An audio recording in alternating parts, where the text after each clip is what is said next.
So welcome to the really 2020 ADP, because that's what we're working on tonight. So this is our first kickoff for the next time around. And the reason I bring it up that way is because this is really a year-round process. It isn't just something that happens in March. We really need to start thinking about it being all the way around the calendar. So we're trying to keep things to 60 minutes tonight. We really do appreciate your time. Now, one of the things I sent out with the email, with the e-bike, was the letter that Kathy received from ADA in regard to our result of what we did. I'm not going to put this in Dropbox, and I forgot, so I'm going to do it right now, so that anybody that still wants, I'm not Dropbox, in the chat box. If you haven't downloaded it, if you prefer to have that in front of you when we talk about them, you will have it right in there. I think it's in there. Okay, so that being said, that's for future. Again, I don't do this by myself in any way, shape, or form. The 7 of us met the other night to talk through, and we ended up by being on the phone for 2 hours. So I know that I really appreciate this as a work of all of us, and we don't have formal leadership or anything like that on purpose, but this is the people that we work closely to try and get things planned.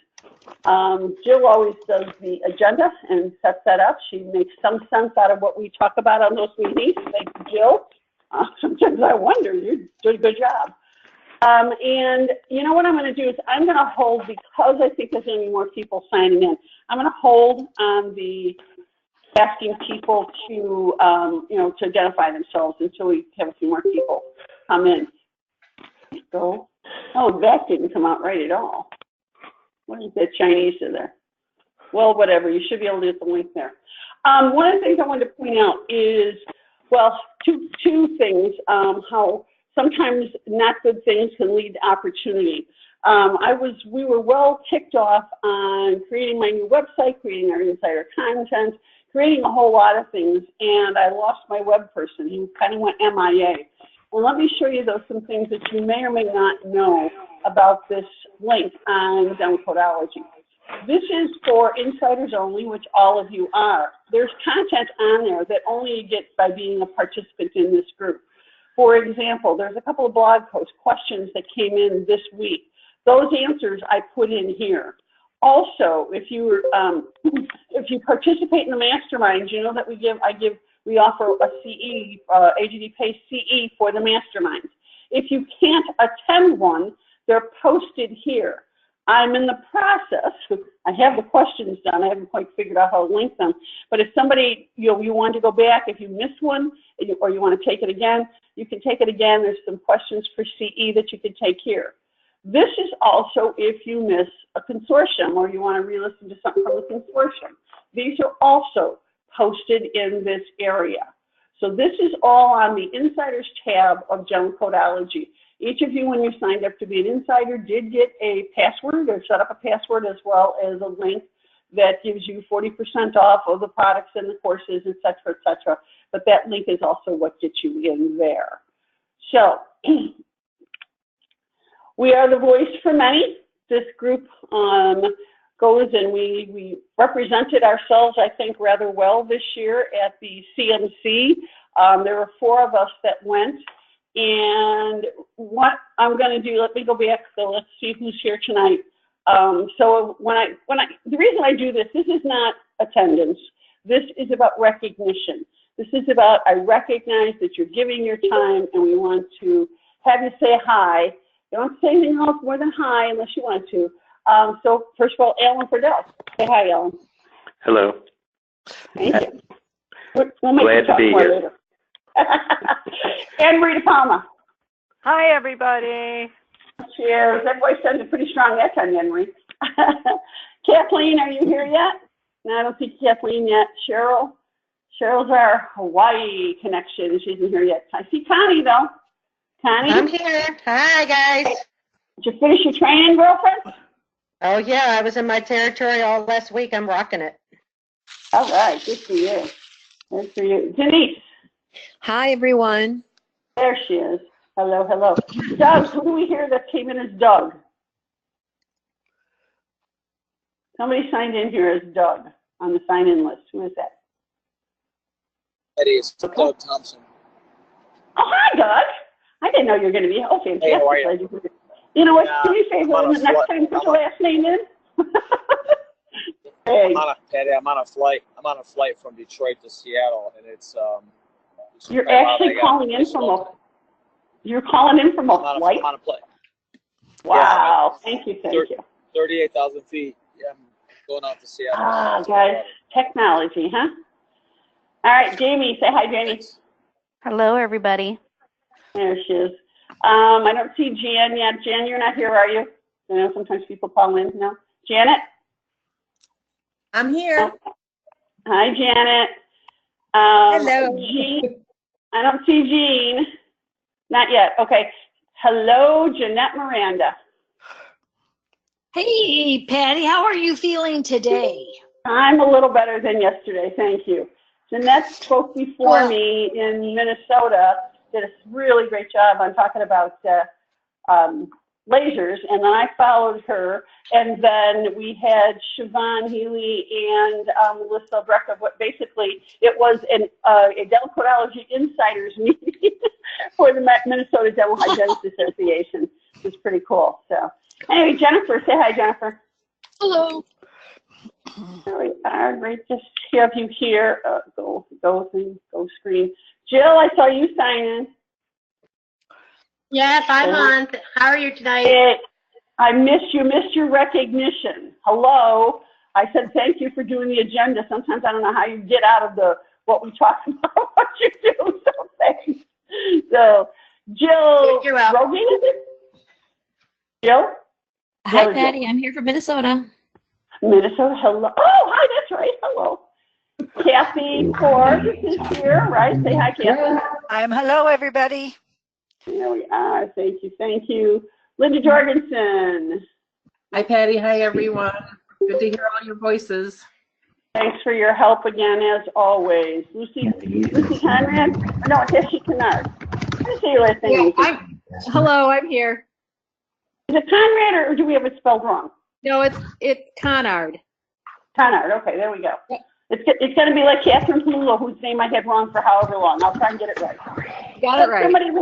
We have somebody new that hasn't joined us before, but we're really thrilled to have her join us, Marianne Dreyer. Say hi, Marianne. Marianne. Can you make, okay, Marianne, we can't hear you yet, but thanks for joining us. Hopefully we get your microphone going. Nancy Brohan. You just jumped on. Nancy. Sorry, I was finishing my stuff. Hello. Thanks, Nancy, for being here. Natalie from Minnesota, another Minnesota friend. Say hi. Hi everyone. Oh, Paige, you made it. Hi, Paige. I made it. I'm here. Yay. Sharon Smith, welcome. Say hi. Can't get it to come on. I just can't hear her. Sharon? She's talking to me right now. I know. I hear somebody whispering. I don't hear Sharon, though. Hopefully you get your mic going. Susan, Oral Cancer Foundation. How's the month going, Susan Cotton? Susan? Yeah. Okay, she's here. Okay. Susan Brzezinski. Here, I'm here. There we go. There we go. Okay, so I know other people are coming in, so thank you, everybody. Again, the voice for many. One of the things I want to remind, and again, there's some people that are newer here, that this whole, not something really any of us had any background or education on, and we need to keep in mind that, first of all, these are not insurance codes. These are procedure codes, and they hold three important purposes. Certainly one is for third-party reimbursement, but also HIPAA designates the CDT as the standard code set for electronic health records. Therefore, we need to recognize and understand them. The other thing is they are a very powerful metric. That's why we need to use the accurate codes and use as many of them as we can. So that's just a little reminder of why clinicians need to know codes. I want to thank and recognize Kathy Forbes once again. Kathy did the heavy lifting to get us ready for the committee meeting, the CMC, back in March, in ways that I can't even tell you the amount of time and hours and work that she put in to get our submissions ready, as well as Denver had a horrendous snowstorm, and Kathy came in the day before, paid an extra day hotel, as well as all kinds of extra money in flights. And I wish we could have an ovation here for all the hard work and heavy lifting that Kathy does for us. But here's one of the things I want to say about that. We're not going to let her do it again, because this is truly a team effort. And so what will make us successful in the long run is other people learn how to fill out those forms and fill them out properly. And Kathy is more than happy to mentor you. Right, Kathy? You bet. Thank you.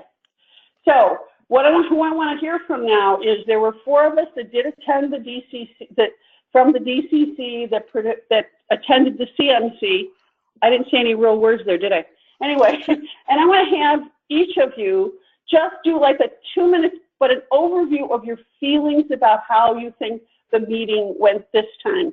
And I'm going to start with Linda Jorgensen, because this was Linda's first time attending the CMC. So Linda? Take it away, huh? Yes, it was my first time. I would definitely go back. I said to several people that I ran into at the meeting that I'm not sure why I like it so much. It's so nerdy. It's so just like this immersion of dentistry and concepts and ideas, and I absolutely loved being there. And the opportunity to stand up at the microphone and, give an opinion, which is, I did that a couple of times. And I could see that they were, they're definitely a deliberative body.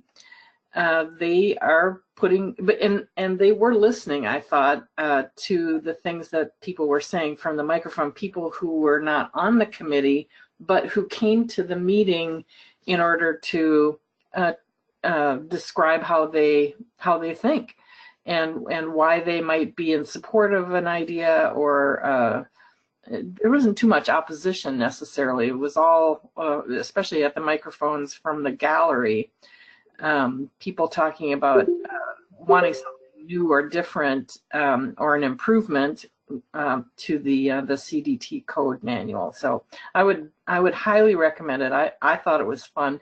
Obviously, I would probably count myself as one of those dental nerds that, but I enjoyed watching the process, and I felt like they were trying to be very careful about what they put into this manual, because they understand that it's being used probably by people all around the world to describe the procedures that are done in dentistry. We obviously have some ideas about ways they can make it better, and I would encourage us to continue our work and keep at it, because they are listening. And sometimes we make a good point and they go, oh, that's a good point, and that feels good. They don't always change things right away, but no, I definitely, I was already more than halfway to Chicago that week. So I just drove from Madison to Chicago, which was a couple hours instead of like 6 hours. So anyway, yeah, ask me, I'll go again. I definitely will go again.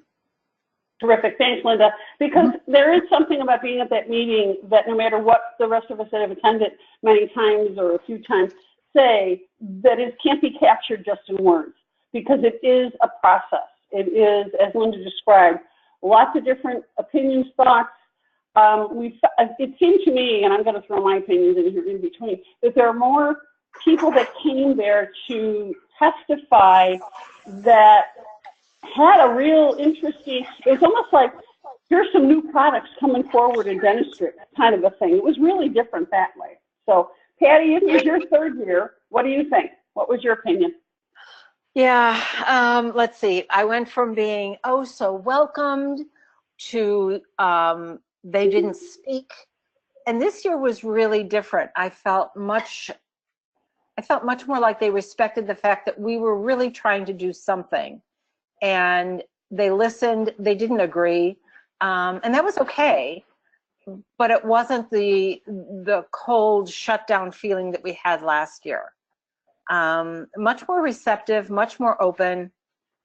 And it was also interesting to see what happened to a number of the submissions from some of the other groups that we normally expect, everything to go through on. Yeah, it was a very different vibe from last year. And even though some of the things we really wanted to go through didn't, I feel very encouraged. I think there are other people we can coalition with now and actually start moving things forward more. Terrific. I was pleased. Terrific. Kathy? Kathy and I are going to, when we talk about the results, Kathy's going to lead that we're going to do this together. But Kathy, what's your overall feeling? Well, overall, I agree with Patty that they were definitely more open to us. And I have to credit that I think, this was my third year, Patty's third year, and we'd actually brought code submissions forward. And it was like, oh, I guess they're serious. They're back again.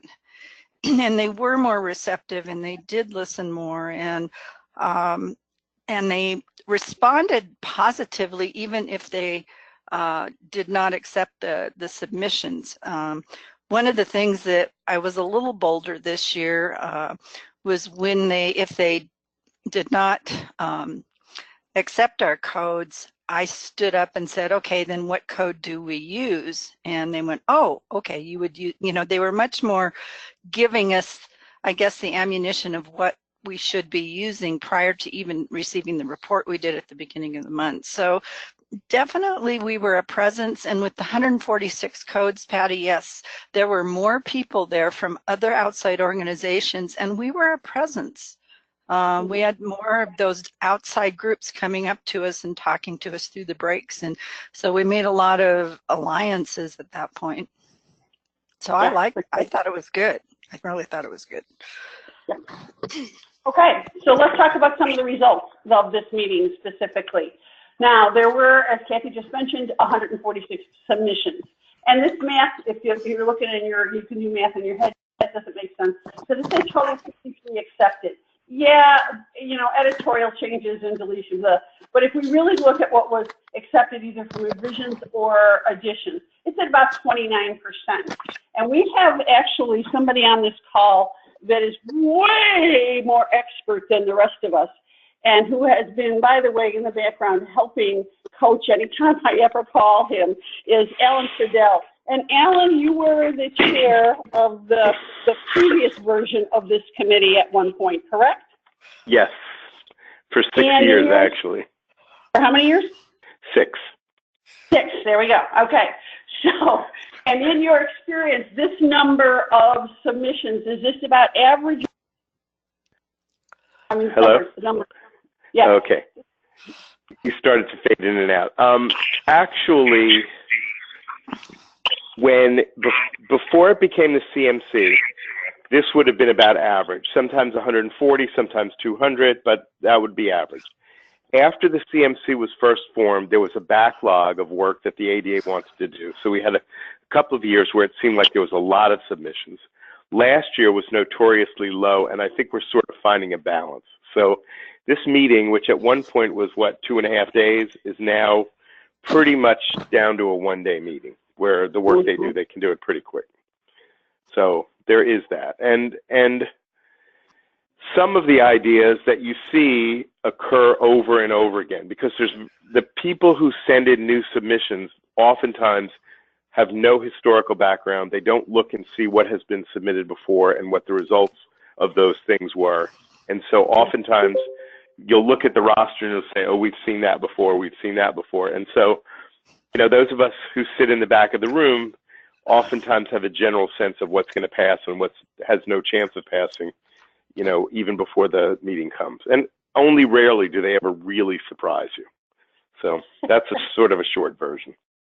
Thanks, Alan. One of the things I felt a little bit surprised on, there was two themes that I felt like I heard recur at this meeting in ways that I didn't ever hear before. One of them, there were 4 codes that were somewhat around, let's just say the chlorhexidine varnish product that's out there. And then we know codes are not product specific, but there are 4 different submissions on that. So rather than kind of rejecting them out of hand, what the choice of the committee and the direction was going to be for those to suggest to those 4 groups that they get together to come back with something that is that they all can agree on. So that's where that was a feeling, and they did that with a couple of things, that they didn't just reject things out of hand. And it appears to me that, and Alan, you can jump in here on this one, is that if there isn't people there to advocate necessarily for a submission, it doesn't get heard quite the same. Or, Alan, do you know what I'm saying here? Can you? No, that's absolutely true. I guess it was, 2 or 3 years ago that 2 people submitted codes for using light emissions to determine interproximal caries, if you recall. And the committee asked the 2 of them to sit together and see if they could reconcile something. And I think you and I, to some degree, were participants in the conversation between the 2 sides, and they did in fact come up with something that did in fact pass. So, I mean, when they ask for that, it's clearly an expression that there's an interest by the committee. The issue, though, is that when they ask people to come together like that, what they are trying to do is help create a code that is broad enough that it satisfies all the submitters. Because sometimes what happens is you have someone with a proprietary product that is trying to make a code that is so narrow that it will only apply to something that they make and no one else. And the CMC is very, very cautious about trying to create a code that is so limited in its use that it's only profitable for one company and doesn't really help the profession at all. Right. Kathy, you also had that, you and I, and with Sammy Filthiak with the 4345. They sent us off with Marie from AAP a couple of years ago to work on the language. We didn't win completely. We certainly didn't win completely what we wanted there, but again, it's a negotiation process. That's what I'm trying to get to here. The other thing, and we're going to show you some things how this plays out, that was said over and over from the beginning almost, is the reference to diagnostic coding. That there was a lot of things, a whole bunch of times they said that we're trying to create diagnostic codes with CDT codes.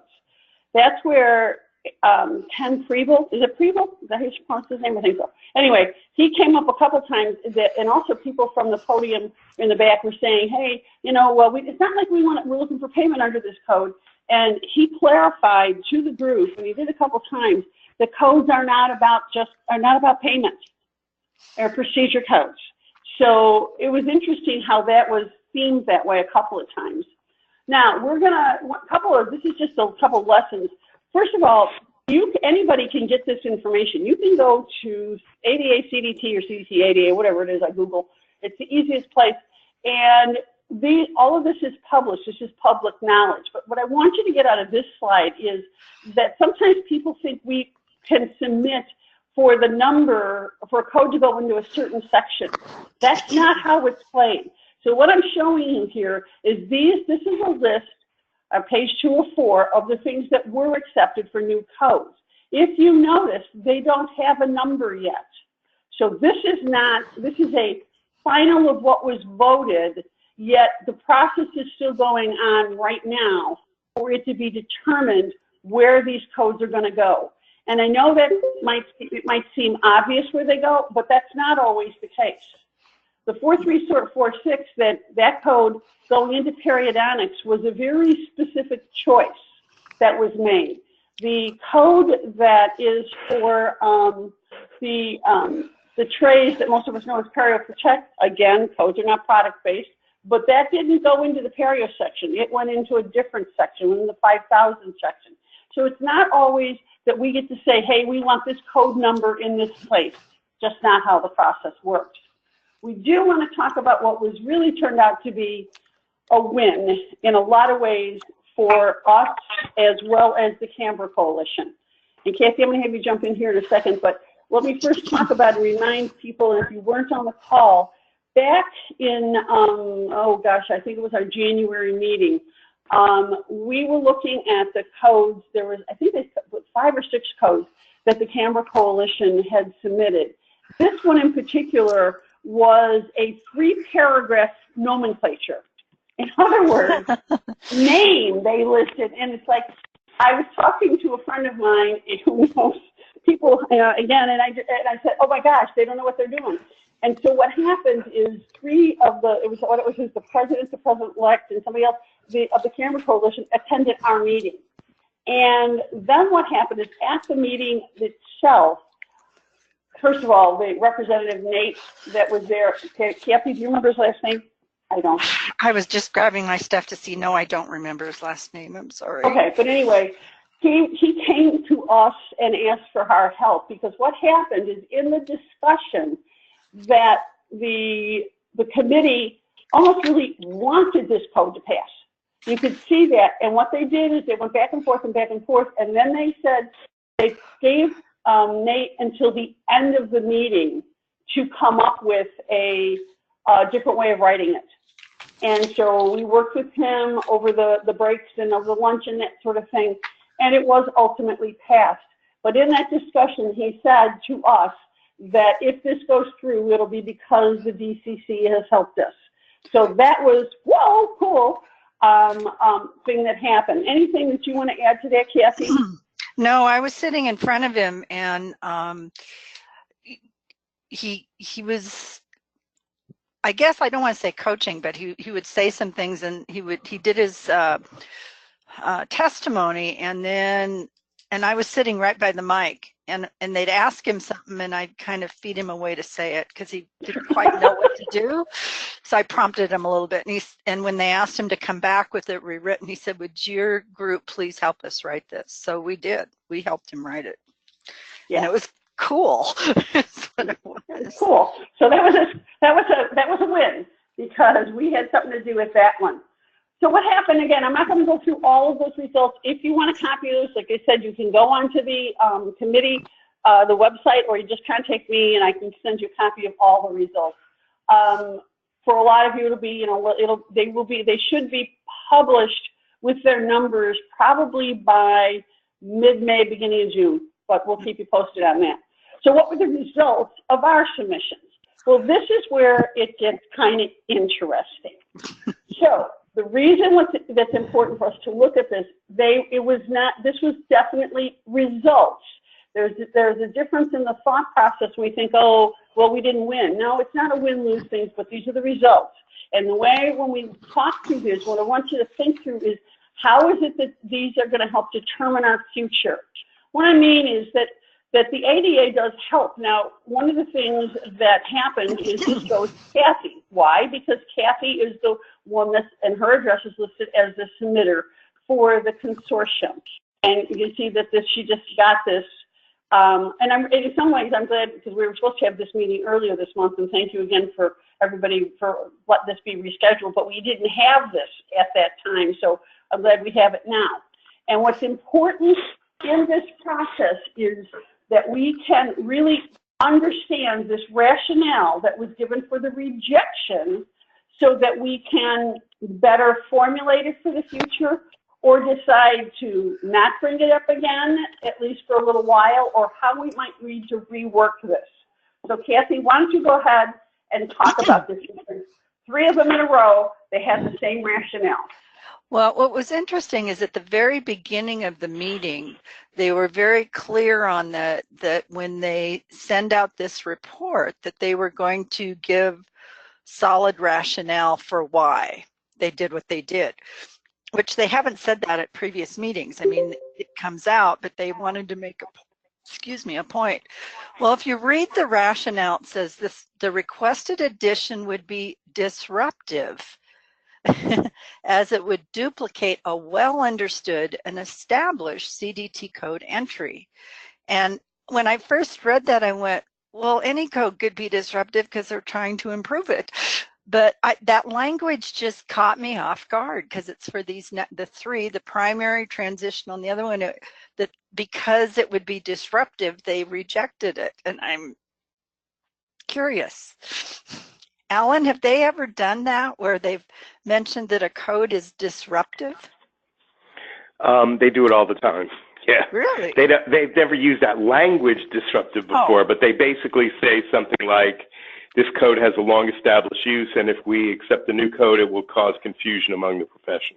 That's what they mean by disruptive, is that there are certain codes that are legacy codes that have been there for so very long, that are so established in the profession that, pardon my French, science be damned, you know? So there you go. Yeah. Interesting. So yeah, that was the reason for those three. What I also found when this came through is the AAP, American Association of Pediatric Dentists, and the National Association of Dental Plans had submitted 2 codes where they wanted these to be age specific. And they formed that alliance shortly after last year, because I'd reached out to APD because they had said they wanted to talk to us, and they said, oh, we've already met with NADP and we're going to go with an age submission. Well, both of those got rejected also. So I found that interesting. Historically, I can tell you that these have been submitted and resubmitted more times than any other code that I have ever known. They have been almost every year somebody tries to fiddle with the Profi codes. And one of the reasons it's so hard is because at this point, they've pretty much dug their heels in and said, this is it, just live with it. So. The only rationale I didn't hear, or any testimony I didn't hear that I've heard on this other years that I was there, is that at least the carriers didn't say, well, we have to change our software. I've heard that as a reason, not ever written here maybe, but you know, that's what I thought. Yeah, like they don't have to change their software anyway with all these changes. So, but understand me, if you pass a code that essentially is a Profi code for transitional dentition, they're pretty much going to have to ask for x-ray submissions to make sure that what you're doing is what you're saying you're doing is exactly what you're doing. And that certainly would complicate life quite a bit. The thing is, Alan, we're already doing that in private practice when we have like a 10-year-old with transition, you know, with all permanent teeth or whatever, the carriers come back and say, send us the x-rays. So we've been sending, you know, as a clinician, they've been giving us those requests and we've been responding to them. So we're not doing anything different. No, well, yeah, I mean, for a 10-year-old to have a complete adult dentition is very unusual for sure. And but, that's kind of a case-by-case thing, I would think, but yes. I mean, when I've worked on the dental van with kids that have prematurely lost a lot of teeth, I saw it quite frequently. So, it's interesting. What's interesting about the other 3 codes that we did put in for prophylaxis, there was another part to the explanation for 3 of them. Go ahead, Kathy. Well, one of the things that we submitted along with our change request is we literally put in the ICD-10 diagnostic codes for every single request we had to try and get, to say this is a procedure under these diagnoses. And what they came back is that, again, it would be disruptive, but in addition, the nomenclature and descriptive wording implies this addition would indirectly enable documentation of a diagnosis that is appropriately reported with an ICD-10 code, which I find interesting that they're ignoring their own SNODENT codes, which is fine because I think the ICD-10 codes are perfect. But that last sentence was a little confusing to me. I see where they were coming from. Anyway, those 3 codes were labeled as needing a diagnostic code, which there is room on the claim form. So. Okay, everybody else too, you are welcome to ask questions along the way here. So anybody has any other comments or questions, anything at this point? Or is everybody in shock? Okay, so moving forward to the next 2. I have this in here just as much to explain the process again, these were the 2 codes that we asked to have the 1110 and the 1120 deleted, because if the other ones move forward, but there are times when, again, the rationale is that these were moved because we don't need to have deleted ones because they've rejected the other ones. Okay, that was just a lesson in the process there. Now, this is one, whoa, was this interesting. We submitted to add, well, you can see what we submitted there, and again, all of you, many of you, if not all of you, were on the calls where we decided that we wanted to include this. And the first thing we heard was, and again, even though they use the disruptive language, that doesn't really explain what happened at the meeting. What happened at the meeting is, first of all, it was very much clarified that we don't want to muck up, I don't think, well, I think it might have been used, the tobacco counseling code, because that's well established.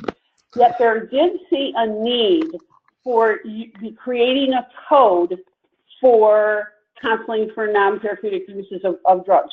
What happened is the committee itself started to do word meistering. They were trying to create the code. It was particularly pushed by, okay, Kathy, you got the name. Yeah, Dr. Sharon Perlman from the American Association of Public Health Dentistry. She did not want to let this go. She was a bulldog. She was a bulldog. Yeah. She said, we need this now. I remember very clearly saying that. Patty, Linda, do you have any other comments on that one? Yeah, I would. One of the things that kind of stood out to me is I believe, I don't know if it was the public health representative who said vaping was an issue, but it definitely is, and it would fit if we're going to be talking counseling patients about cessation. We all, of either tobacco or nicotine delivery systems, marijuana, which is increasing probably, so that we can counsel patients about the risks, safe use, unsafe use, and then cessation efforts. That's where this was going to fall. And I think particularly vaping is kind of coming in. It's getting a lot of attention in schools, and there are some oral effects that we need to be aware of. Anyway, so yeah, lots of support for it, but they didn't want us to do the wordsmithing and the writing of this descriptor right there. They said work on it and bring it back. So that's an opportunity. Yeah, so our group is Sharon Perlman.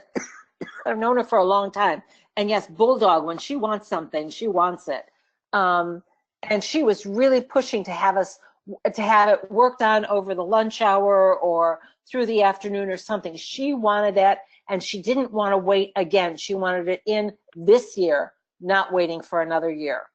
Unfortunately, it didn't work.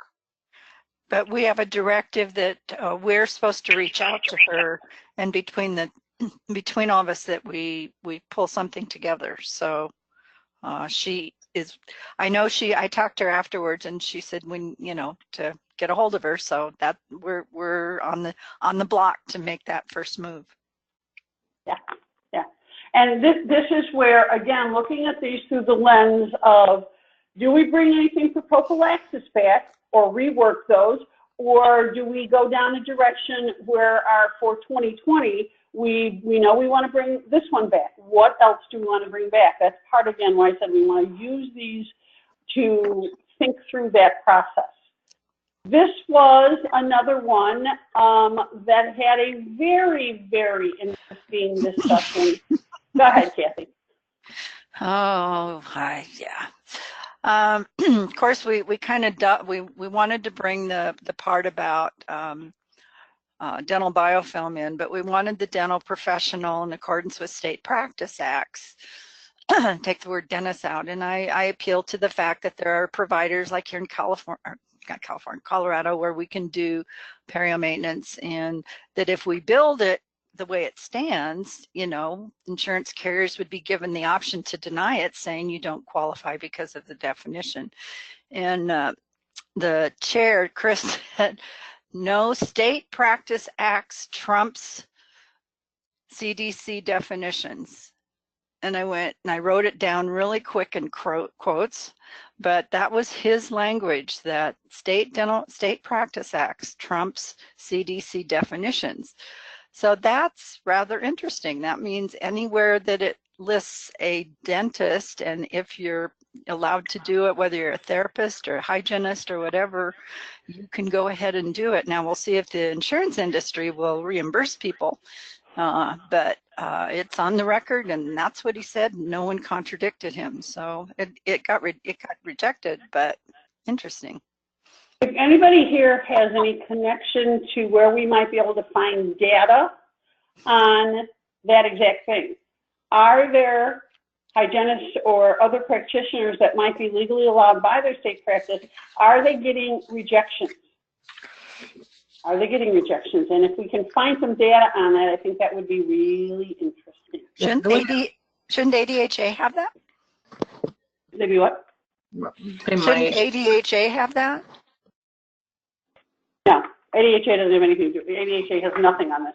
We're the ones that help ADHA with this. When it comes down to it, ADHA has chosen to allow this, not allow, but to work in concert with this committee.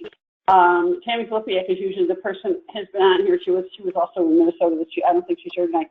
But anyway, because the reality of ADHA in any organization is they can only support and do things that are in our policy. If we don't have it in our policy, they can't do it. Whereas this group has more leeway and flexibility because we are an independent group.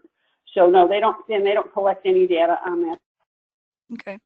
I think that was a fairly stunning admission when it happened, and I think it stunned me into silence. But what it means to me, or the way I look at this particular the submission, and then the chair's response to like why they were rejecting it, there's no good reason to leave this language in here if it sparks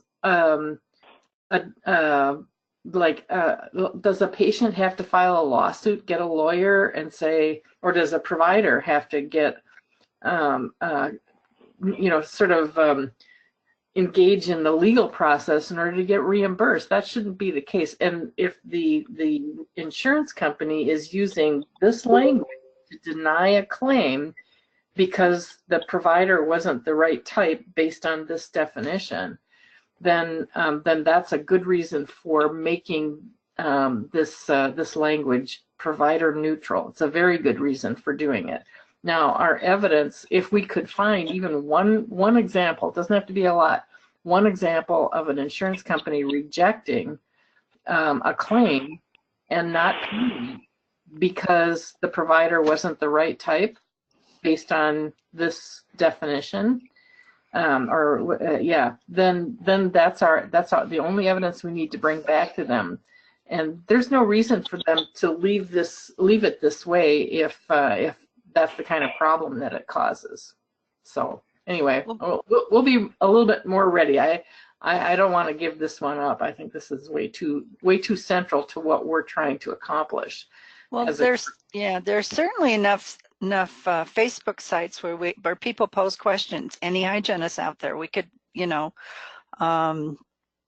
put it out and say, has any direct access hygienist ever been denied because they aren't the right provider?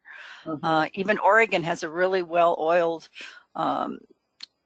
group of independent hygienists that we could put it out there and see, put it on their site and see if they come. Anyway, it might be a way to get that data. Right. And dental therapists too. This is Alan Friedel speaking. Two things. The first one is, if the State Practice Act allows the hygienist to submit for compensation directly, in other words, you can be a billing entity, then they should not stop anything that you are allowed to do by state law from being billed directly from you. But if you want to gather this information and you're not getting help from the Dental Hygiene Association, my suggestion to you is that you take a small ad, whether it be a quarter page or whatever, and ask people, just say, if you have had this experience, please submit this information to our committee so that we can make use of it. I mean, I don't know how much the ad would cost. I really don't, but I can't believe it would be all that expensive to do. Okay. Thank you. Thank you. And add in what? And if you took an ad in the journal for the American Dental Hygiene Association journal, and the ad was, large enough that people would see it, and hopefully they would cooperate with placement. Yeah, we could work in coordination with them. and Right. coordination. If you've had this experience, we need to hear about it. And that experience would be being rejected for something that you're legally allowed to do and legally allowed to bill for. Okay, thanks, Alan. Thank you. Thanks, Ellen. Well, the other wouldn't thing it that just we be were really surprised, and we think it was also, we got to move on the, what happened to some of the other of our submissions was it did not seem like it was a very good year for AAP. AAP and NADP, now let me go back and say what some of these letters are for. American Academy of Periodontology and National Associations of Dental Plans. They worked and they submitted an entire series of codes. And they lost them all, or the results of theirs were 9-11-1. So the group was pretty much, they voted it all down, which is unusual in my experience. Now, Alan, you may have a different experience than that, but we thought that when those two groups are together, and they seem to be pretty powerful, at least they're very verbal at the committee, that this would go through, but they didn't. It didn't. Which those came up right before our submissions for implant maintenance, which again, we can read there. Let's look at what this rejection is. And this is for, as you can see, this time they didn't list ours out. This is for, we submitted three different codes here. And Kathy, you had so much documentation, because that's our implant experts on this committee really put a lot together of visual, and from X-rays to tremendous amount. The code request documents for each of these was 10 pages long, with pictures and photos and examples and articles, and because maybe there's dentists out there that deal mostly with endo. They don't know what the different types of implant things are, but the committee the subcommittee gave me lots of stuff to put in there. And so we were really kind of dismayed when they said, when you read what the D6080 is, it's when prostheses are removed and reinserted, but then you read what we said, it's just for fully edentulous who exhibit no evidence. It's not the same thing. I think we have a good license here to resubmit these, saying that no, if you read 6080, it says one thing, and it does not, what we're submitting doesn't fit that at all. So. Right, and the other thing is a hygienist, I don't know that a hygienist, I think in Colorado, a hygienist might be able to use that code, but I don't know how many other states a hygienist can use that code. I don't know, yeah. Can't we? I mean, it really, and this is for this code. We're only looking at one of them. There was 3 of them. The other ones were for, Kathy, what were the other 2, the 102 and 103 for? One was for the hybrid mouth, and one was for, I'm sorry, I don't have those in front of me. Hang on a minute. Implant decontamination for fully edentulous patients who exhibit no active perio disease and have fixed hybrid, fixed hybrid superstructures. And then the other one was for patients who have 1 or more dental implant-borne prostheses that are not removable. So all 3 of these were 3 different types of denticians, but their rationale doesn't quite fit any of those. So I'm not sure what they were. I think we have room to be able to take what their concerns were and resubmit. Of course, the implant specialist will have to, from our group, will have to enter in on that, because I don't deal much with implants myself. And I think there's part of me, and I woke up about 3 o'clock in the morning, about 10 days after the meeting, because I dream about this stuff really, that I thought, what I seem to hear is when we try to break down the different aspects of whether it's the maintenance of implant codes or it's the prophylaxis or whatever. Oh no, one code is fine. Yet we have 42 different codes for crowns. We have 56 different codes for, well, even on what was accepted was codes for the 1 surface, 2 surface, 3 surface, even alloys. Isn't that a diagnosis? Isn't that to fulfill? So then how does this stuff and we don't want to do diagnosis instead, but isn't an amalgam? If a prophy's a prophy, why is it an amalgam? I guess that's where I'm going, inconsistency here. Yeah, because I don't see where there's a diagnosis statement in the descriptor at all. There's no. Anyway. Anybody have any thoughts? Anything to add? Okay, moving forward. There's a lot in the chat box, by the way. What? There's a lot in the chat box, especially about reaching out to, about the being refused, ever being refused, but also Jill said D6081 was submitted as well. Right. That's what we have here. Now here's the second one. The reason we brought these up separately is because that was the way they came back from us. They separated them. Even though the rationale is the same, they sent it back to us this way. And again, the reasoning there doesn't make any sense. They're giving us a reason that we can use this code when what we wanted to do is change this code. And we were really trying to match the way we have for the current scaling we're planning codes. Because it's like the 60-80 is for more the healthy-ish, and 81 is for the one where there's inflammation, paramucositis, or periimplantitis. So that's probably why they separated it. But again, this rationale does not fit the 60-80. So I don't know. So any thoughts on that, Alan, as long as we have you to pick your brain? Well, it is interesting, but I would suggest to you that gingivitis and periodontitis are also diagnostic codes. I mean, truthfully, if you want to get down to the nitty-gritty of this, I mean, there's a lot of thoughts that have gone through my head here, but, you know, this is essentially akin to basically saying we need a prophy code and we need a 4910 code, you know, that essentially, although to the outside looking in, it looks like you're doing the same thing, you're really not. And that would kind of be the argument that I would make when trying to move these things forward. So I said about, you know, an amalgam's amalgam, a crown's a crown. That's not true from this point. A crown's a crown thing, I completely agree with, okay? A crown is a crown. And that, for years, we've been saying that there should be one code for a crown and then diagnostic codes for all the other information that doctors need to code for. And it is a legacy situation.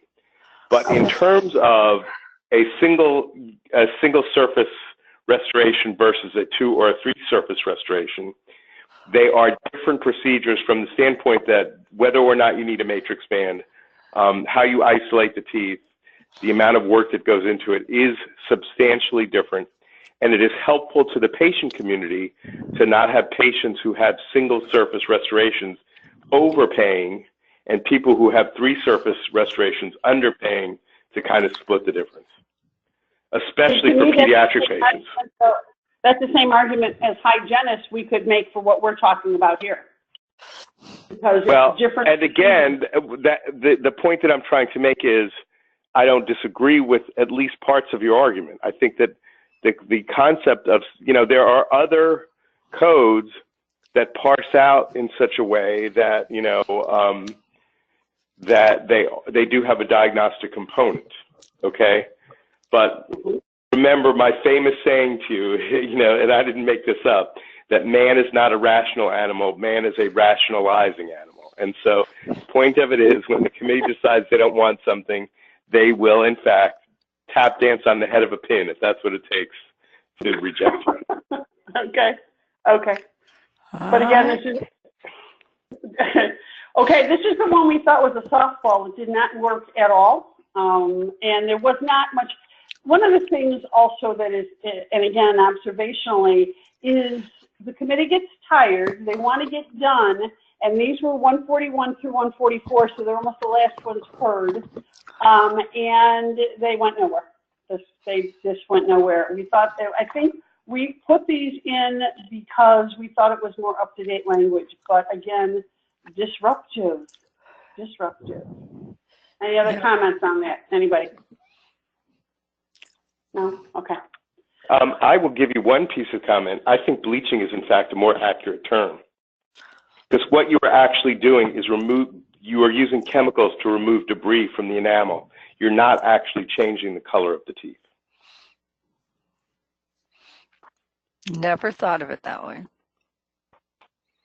So you're not really, I mean, it's like calling a cap a crown and a crown a cap. I understand the public calls it whitening, and I understand that's what advertising people call it. But from a professional viewpoint, you are, in fact, removing debris from the enamel.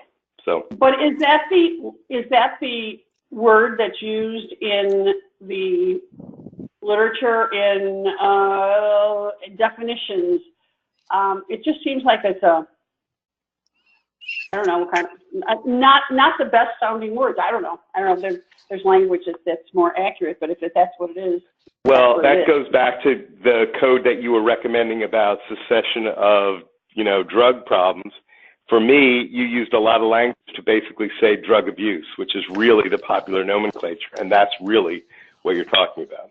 And abusing drugs could be abusing drugs that are legal in some circumstances but obtained illegally, or drugs that are in fact illegal, Schedule 5s or whatever. So, it's just me. I think that and this is something I think to consider, and I think many of us that might have also done legislative things in our states, is sometimes we can fall into doing a list, and sometimes we think the list is inclusive, but a list can be limiting. So we might want to think that through when we think about that code. Do we want to have a list, or do we want to have more of a general term that's more encompassing for things that may come up in the future that we currently are not aware of? So that's just. And by the way, as much as I believe that what you were doing is on the right track, blending other drugs with nicotine probably was a mistake, and you'd probably be better off to just add a new code. Yep. Yeah, that's exactly what the committee said. That's the words of the committee. So, yep. Again, they brought up not only ICD-10, but SNODET was brought up a couple of times about how close that is to coming around. Okay. For the last 20 years, it's been exactly. I was going there. The other thing is that whether or not everybody on the committee is aware, this is the box for 34A. When we talk about these diagnostic codes in ICD, that's where they go. This is a document that helps you sample, okay?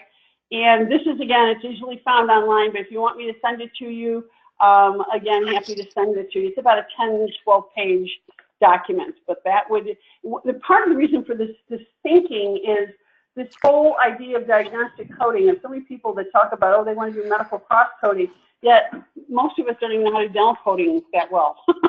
And it's a different game, and the diagnosis codes are a different game, and this is a way to get it started, at least in thinking.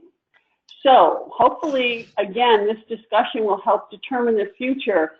And Linda worked really hard to get us going and on here's our vision, our mission, our goal of this group, as well as something else that changed. Now, I'm going to talk about something, but I want to have Alan, since we do have Alan here, that there is going to be a change in the CMC. And Alan, can you explain why? What happened? The reason I can't is because tell me which change you're talking about, and then I'll. The addition of the new specialty group. Oh, okay. Well, I do have a lot of experience with that. So basically, you do. Sadly true. So basically, the seats on the CMC are based on how many general dentists and how many recognized specialties we have, and now that there's a new recognized specialty, and that specialty is anesthesia, they automatically get a seat on CMC. And so typically what happens is they will probably add a general dentist as well to keep the balance, at least among specialists and general dentists. In terms of insurance, representation, I don't know that they're going to get any change whatsoever. But yes, so that will add at least one, but more likely 2 votes to the committee, and that will be ongoing. The other thing basically is, and this, depending upon how the new commission accepts new specialties or not, the CMC may continue to grow in size. Although right now, according to my information, there have been no new submissions for recognition that are coming up anytime soon. When you say at that last part, the new submissions for recognition, are you talking about? Of new specialties, yes. Like, you know, people anticipate that there might be a submission by implantology. They anticipate that there might be a submission by oral medicine. So we just don't know. Okay. This is what we had written last year. Linda questioned whether we should have the question marks yet. Do we need or want a new survey? Are these still the gaps in the codes that we see that we continue to want to work on? Or do we want to add something, subtract something? One of the things about these meetings is, even though we open it to conversation, I know it doesn't always work that way, and we've done things through surveying. So give me some opinions here on if we want to do a new survey, or if we just keep the ones that we have, since our results have been that we haven't attained as we hope to yet. Somebody talk. It's not Kathy Allen or me.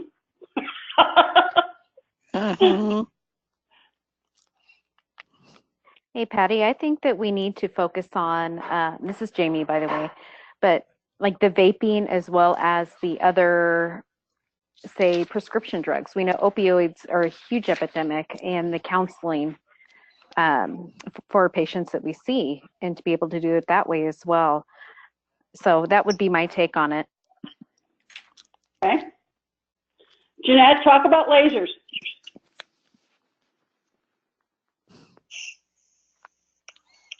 Jeanette, Miranda?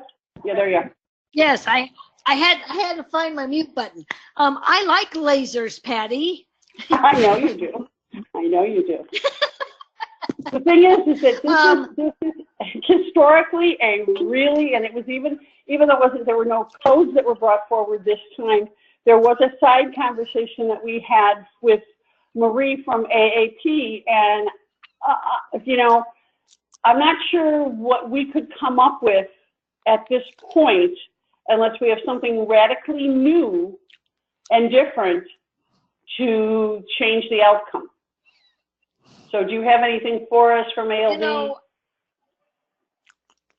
I don't have anything radically new or different except that it works. And there aren't any big double-blinded studies that prove that. There's quite a bit of literature out there that does prove that. There's some literature out there that disproves it. And unfortunately, you know, I was at the meeting last year. I didn't get to go this year, and I think I sat right next to the doctor that is joining us tonight. And Alan, you did say that they're pretty much not going to pay any attention to this for a while, right? Well, again, the issue is if a laser is a cutting tool, they will say to you that if you use cold steel to make an incision, or if you use a laser to make an incision, or you use electrosurge to use an incision, or you use another instrument to use an incision, then as far as they're concerned, it's just an instrument. It is not a unique procedure. That's been the traditional argument that they've made. And I brought a code specifically to address that, basically saying that what lasers do that nothing else does is that they cause ablation. In other words, they actually, in fact, recontour tooth structure. There's a lot of things that they can do. They rejected it out of hand. Just didn't even want to think about it. So What's the word you brought forward, Alan? You brought a specific word forward when you did that. Yeah, ablation. That's exactly correct. Right. Exactly correct. And so I got absolutely nowhere. Just absolutely hit a brick wall. So, well, I have a question. Go ahead, Jill. This is Jill. I have a question for Alan and for the rest of you. would it be acceptable, or do you think we get more recognition with low-level laser therapy? In other words, cold level for, like, for instance, biostimulation. Would that be something that we could succeed in being presented and being to the committee? My only answer is that Patty brought something exactly to that language, right? It was light stimulation. Yeah, this is Jill. Believe me, that was Jill's committee. Jill and Jeanette were talking. Okay. That was them. I'm talking about low level laser therapy for cold. Cold. Well, all I can tell you is you'd have to have literature. You'd have to prove that it's being done to a greater degree. And quite frankly, you're going to have to get it past AAP. Right. Because when it comes to these procedures and this kind of work, all heads crank around towards the member from AAP. And if she gives it a thumbs up, you'll at least get discussion. And if she gives it a thumbs down, then the doors close before you even walk in the room. And what she said to me, said to Patty and I in a side conversation was, and again, I'm quoting her, Millennium screwed it up for everybody. Whatever that means. We can interpret that however we want. But yeah, she wasn't open to it. But guys, I think Jill is trying to say that we're not, she's not really, she's wondering if we go from a healing standpoint as opposed to a periodontal standpoint. So would the periodontist need to be involved in this? It helps. This is Linda Jordan. Because I have a comment. The photobiomodulation, I mean, James Carroll and his crew are doing amazing things. I don't know, Jill, if you know James, but the Thor laser and the healing that they are getting with that is great. Yes, that's basically what I'm referring to too. Well, I think this brings forward another point that Kathy and I were talking about this afternoon, is we're going to I can see us having greater success by building the coalitions. And we specifically, again, we tried it last year, and it didn't work as well as we wanted because I think we didn't do it early enough, and we came in already decided in a lot of ways. Not necessarily completely, but it can't be just Kathy that does this. And again, whether it was the implants or anything with laser or whatever, we need the people that have more expertise in that to talk to the other experts because we're not. So I chose to attend a 2-day training, one on dental codes and one on medical codes at AAP. And the person behind Marie is this Pam, and she's very open to meeting with us. I mean, I said, hey, I'll come down and go to lunch with you. I mean, I have the advantage of being here in Chicago. But it's like that's the kind of coalition building that we need to build. We need to create. But it needs to be with somebody because I can't speak expertly on this. So we need people that will step up to be the liaison. Now, that's a difference than a leader of a committee. It actually is a different kind of a role than we created before. Kathy, do you want to expand on this that we were talking about this afternoon? It was your idea. Yeah. Yeah. When I reached out, because I reached out to 3 different groups, the AAP, AAPD, and the NADP, anyway, to try and create a coalition. And it dawned on me, just even within the last month, that we need designated people to be that liaison, kind of like on a yearly basis kind of thing. And as Patty said, it's not necessarily the leader of a group, it's just be that earpiece between them and us. That we can funnel information through and talk with, and because all 3 of those groups, when I approached them, were really willing to talk. And Pam from the AAP, I've known her for decades. She's very open to meeting and getting that information. But we need other people on the DCC to take that lead, not us, but to create that liaison, and it could be other organizations too, maybe the Association of a Public Health person to stay in touch with them or whatever. I think we need to create these liaison positions to be that, you know, mouthpiece between us. And we will talk more about setting up some structure for that at our next meeting. And I know we're running long. Susan Cotton, do you have a microphone? Does your microphone work? Can you hear me? Yes. Yes, we can. Oh, good. It didn't seem to be working earlier. Can they hear you? So go ahead and say what you said, what you wrote in the chat box, because we can give you a little, you know, I think it's something, it's Oral Cancer Awareness Month. Let's talk about it. Yeah. Well, you know, it's time really that the head and neck oral cancer screening has its own code, I feel, because instead of it being generalized in with the different exams, we're at a point with this cancer that it needs to have its own recognition for a code to be done. Here's what my historic understanding of this, that has been brought before the committee before, and rather than making it its own code, they strengthened the language in each of the evaluation codes. I can see, though, an argument for having a separate code because of the metric that it represents. Yeah. And so that's something, Susan, we're going to have you help us stay on that one, okay? Okay. Because we can add that to our list of, and we can, you know, again, obviously there's, particularly with the numbers, you know, we know the level of tobacco use is reduced, yet the oral cancer numbers have not. If anything, they've gone up. So we've got a different issue here.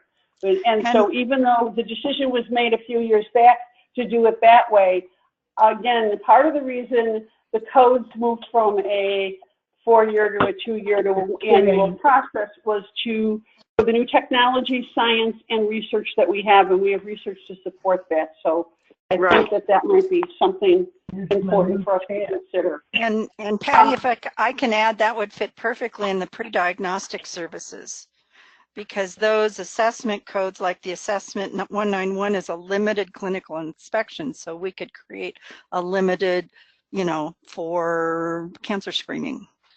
So that would be, that way it's not taking away from, because none of those pre-diagnostic are taking away from the full evaluation, but it's creating its own separate. So they've got precedent setting a pre-diagnostic service. Okay. The other thing I want to bring forward is, again, it's published about the how this goes, the dates, but I think we need to change our thinking. And what? Let me say something. Okay. Is that, first of all, the date for 2020 is the 12th and the 13th. Now, we need to backwards plan from there. We need to get if we're going to do submissions, they need to be in by November 1st, which has led us almost to be well, we'll get them in, and we've actually gotten them in on time or early, yet we almost think at this point we need to have our things done sooner, because this building the coalitions and having the liaisons, that's not something we want to start then, after we've already decided. What we've been told by the various groups is they want us to come and talk to them before we come up with our whole, this is what it is, so that we can decide together. So these timelines are not, it's not that we're going to wait till November 1st, and we can't wait till September 1st. Even August 1st is a little bit later, but, you know, summer's the summer. So that's a timeline we've got to figure out. One of the things about the schedule is, even though we need to meet, it would probably be valuable to meet more often. We will probably have 2 meetings in May, but we are only going to have one each of the months over the summer, because we need to have our subgroups start working on things. One of the things that's changed is, again, with my website, this is where you can go to get the schedule, okay? I have to point out to you, we're working on it, Sunday's on the right, okay? So if you ever want to look ahead at the schedule of what the date, I'm getting echo all of a sudden, is they're on the DentalCodeology website there, okay? We'll be announcing them. Also want to announce that we have our next mastermind on with our wonderful Anne Marie De Palma. Masterminds are Monday, Tuesday, or Wednesday, and they are either at 6, 7, or 8. This time it's a 7 because Anne Marie's on the East Coast. And I appreciate always the west of the East Coast that we have our 8 o'clock meetings because it gets awful late for them. Remember that you can get a 1 CE credit for the for attending the masterminds. Also, these, I showed you this before, that they are on the insider content, and I'm working on, again, so somebody can take this after if you can't attend that night, so that you can get the CE credit. I just answered a couple questions. That's in process. Hope to have that done this week. And in the meantime, we will be in touch. Text, email, Facebook. We don't have, I don't know, do we even have a meeting set for next month? I don't think we do, but we'll be back in touch with you very soon. But don't wait. If you have come up with something, you didn't say it here, you think of it after like 3 o'clock in the morning, 10 days later, like me, send it to me. Send it to us. We'll take it into account. But I appreciate all of your time. I'm sorry we kept you a little bit longer than I said, but this conversation is really important. So thank you all for, anybody have any questions or any final comments for tonight? Okay. Well, the future's ours to create. DentalCodeology, we chart our own futures. We're not going to wait for somebody else to do it for us. So thank you, everybody. Good night. Good night. Good night. Thanks, Alan. Good night.